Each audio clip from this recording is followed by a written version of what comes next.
Hey folks, Big Deano here again. This time taking a look at something other than figure arts, or even model kits, or Japanese figures in general. Yeah, I happened across this guy, known as the Lone Wanderer from Fallout 3, on sale in Zavi, I think. I got them online.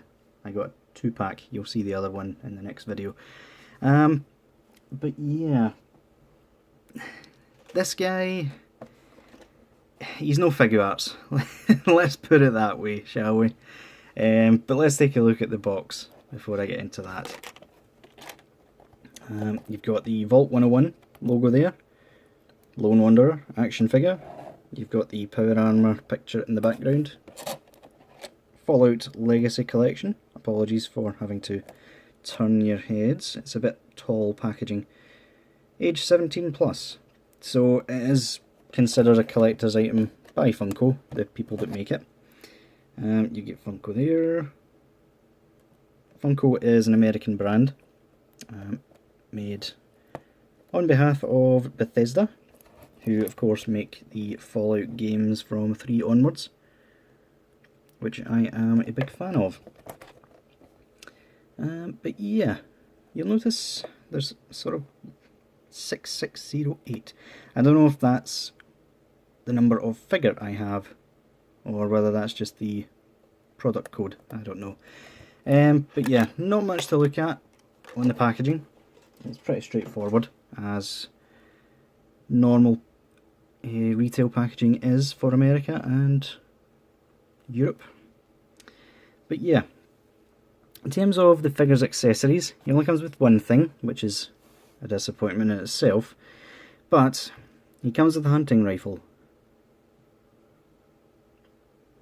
If I can get... there we go. Kind of worked there. No, it's... there we go. Yeah, it's pretty well detailed. It's hard plastic. Hardish, anyway. Bit of a moulding line going on there, but that's just because the pad there isn't painted properly. But yeah, you'll notice immediately it's way too small to be a hunting rifle.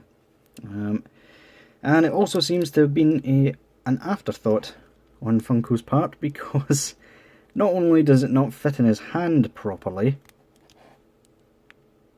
I mean, look at the state of that. It's far too small. But they haven't even given him a gripping hand on the other side to hold the bloody stock. I realise I've just said the term wrong, but leave it be, yeah. But yeah, it doesn't stay in his hand. It literally doesn't stay in his hand. I am not joking. And he can't hold it anyway to seem as if he's firing it. So yeah, it basically stays on his back on my display. Yeah, let's get rid of that just now. In terms of the figure itself, I unfortunately still cannot find that damn measuring tape. But here it is against the First Order Stormtrooper from Figure Arts. And it's a bit taller, as normal American action figures tend to be. You'll notice I keep playing with this leg. That's because the articulation in this guy is atrocious, to say the least. Yeah, this leg, you try pulling it out and the entire thing just flops off. It's a ball joint that's been badly designed, and it just holds in there barely. This side's fine. I mean, fine for the range that it gets. You can get a bit of that, but it kind of bow legs him. But yeah, get back down there. In terms of details on the figure, he's got... the face itself looks like something out of Fallout. I will give them that. It looks like one of the default designs, which, of course, if you've played a Fallout game, you'll know that you create your own character. So the entire premise of this figure is basically moot. But it's still nice to have it on display. He's actually rubbing up my display there.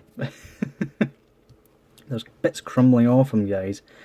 But yeah, the face is okay. The eyes are dreadful. I mean, they look dead. They really do look dead. But yeah, the paint job's good. I'll give them that. He looks dirty. He looks worn. The metals look like metal. And the leather, it could have been a bit, I don't know, shinier. But it gets the point across, I suppose.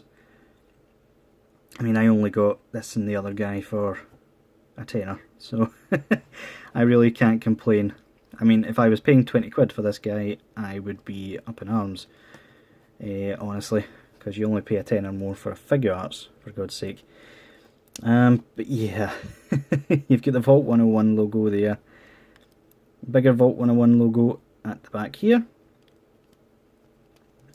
and the final detail on this guy is of course his Pip-Boy, which is nicely done. It's a bit thinner than it was in the actual game, but I'll let them off because it looked a bit too bulky in Fallout 3, if I'm honest. It always got in the way of all the armour, you see. But yeah. In terms of articulation, this arm can go out that far, which for an American figure isn't bad. That arm can go out a bit farther because it doesn't have this pad, but of course it has this big rubbery bit on the top to impede it in other ways. So yeah, that one is unhindered in every other aspect. The elbows are a single joint, which you put it straight on and it doesn't make 90. That should be a default for figures nowadays, at least 90 degrees for an elbow bend, or it's completely pointless. But yeah, that side gets a little bit more, I think because there's no Pip-Boy on it, but there you go. The hands do swivel, and they do have joints for going back and forth. They both go the same direction. They do swivel. One thing I will say about Funko is I am glad they aren't using a, how should I call it, the most brittle plastic on earth for the joints. I mean, seriously, the first wave of Game of Thrones figures that they brought out were all clear plastic for the joints. Who uses that plastic for a joint? It's gonna shatter on you guys. But yeah, they've stopped doing that at least. At least I hope they haven't just painted over it. But yeah, you can't look up much, you can't look down much, you can swivel a bit. It's basically just a ball joint. The chest articulation is pretty much stuck. Although when I first got this guy out of the package, it literally was stuck. He was literally like that. It was as if somebody just broke his spine. But I managed to get it free after many submerges in hot water. He does have a slight movement at the waist, although these hinder that, obviously. I've already shown the legs. They're pitiful.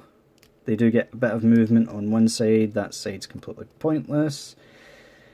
And double jointed knees, which is a good sign. That does help him a little bit. This side is more hindered because it's a different type of joint. They did not account for the fact that adding more plastic to something is going to impede it. He does have, I would say, an ankle rocker, but it really doesn't work very well. And he does have a foot hinge. No toe articulation, unfortunately. But yeah. All in all, this figure was a bit of a disappointment. I mean, it's essentially the generic version of the main character from Fallout 3, who is pretty much legend status in Fallout 4, so I would have hoped for a better job on him, but he'll at least look decent on the display, as long as I don't put him in any poses. But yeah guys, would I recommend him? If you can get him cheap, like I did, I would probably say yes.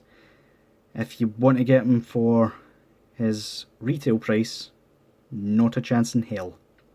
Not unless you're an avid Fallout fan. Ah boy, what a disappointment. I'll have to go looking for the power armor, I suppose, next. But I'll see you guys next time.